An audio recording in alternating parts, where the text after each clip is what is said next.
Okay, so this video is about a really cool, not too difficult project that I did back in 2004. So what we have here is an old Army footlocker that I bought with my dad, and I've added an electronic, very simple electronic lock on the inside, so it locks and unlocks from the inside. But the cool thing about the way you unlock this box is you have to enter in the code into these buttons here in a specific rhythm, or a drum beat, so to speak. The original inspiration for this project of an electronic lockbox came from this movie called Josh and Sam.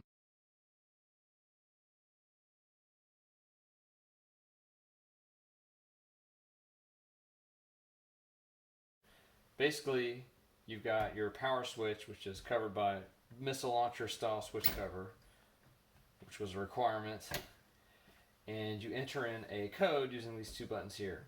But the trick is, this being a rhythm lock, you have to enter in the code with pretty exact tempo for it to unlock. So as a quick demonstration, right now you'll see the box is locked. Alright, so you turn on the switch, you enter in the beat, and now it's unlocked. Alright, and when you shut the box, it automatically locks itself.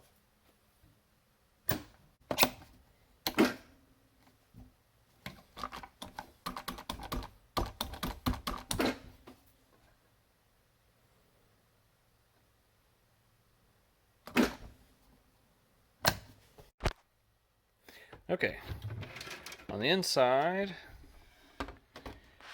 we have, basically these are the wires that run from the button panel on the top, and they run down here, and I've added this janky weight. It's kind of a cable management system as that wire bends down. Yeah, and this sensor detects basically if the lid is open or closed. And down hidden in here I've got all the batteries, and I'll discuss in a minute what happens if the batteries run dead, how you get around that.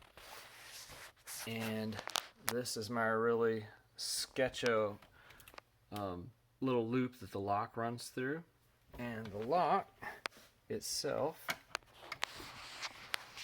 is right here. And I grabbed this mechanism out of an old Cadillac. It's just a door lock actuator. Basically, the switch here detects the position of the actuator, which can be useful for, detecting if maybe the actuator isn't in the expected position. A little air handling.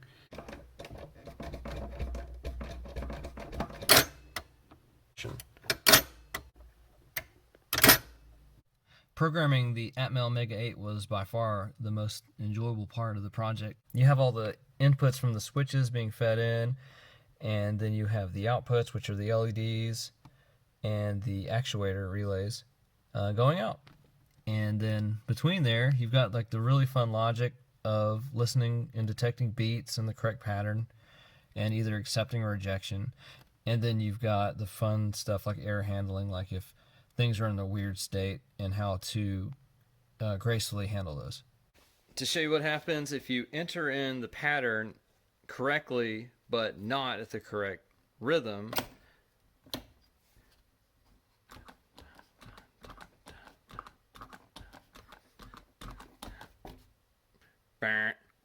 the beat I chose to use for the lock was one that I knew that I would never forget, which was.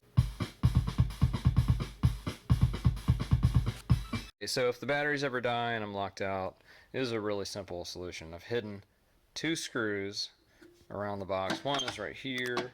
Basically that connects to a wire on the other side of it that connects directly to the actuator motor. And then there's another screw on the very bottom. I put it at a super inconvenient place. It doesn't matter what tempo you start with.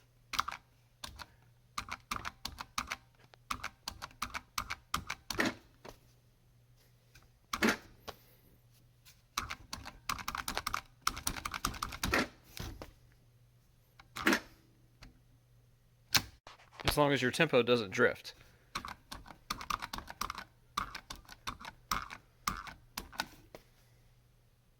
That was a bit exaggerated, but you get the point. The circuit is pretty simple, and most of this is just boilerplate stuff. Here's that missile launcher type power switch. When it's turned on, it connects a 12 volt battery to the input of the 7805 5 volt voltage regulator. So the output 5 volts shows up here, and 5 volts is what drives the leftmost LED that's basically just like a power light. The brains of the box are this Atmel mega8. These have been around forever. Last I checked, they were less than $2 a piece. Super fun, super easy to program. I've used so many of these. But anyway, so here's the two buttons on the top of the panel that are used for the pattern entry. They're connected to digital inputs D2 and D3. When the switch is not pressed, these 10K ohm resistors pull the inputs down to ground. When they're pressed, they drive them to 5 volts. Likewise with the two switches that detect if the lid is shut and the position of the lock.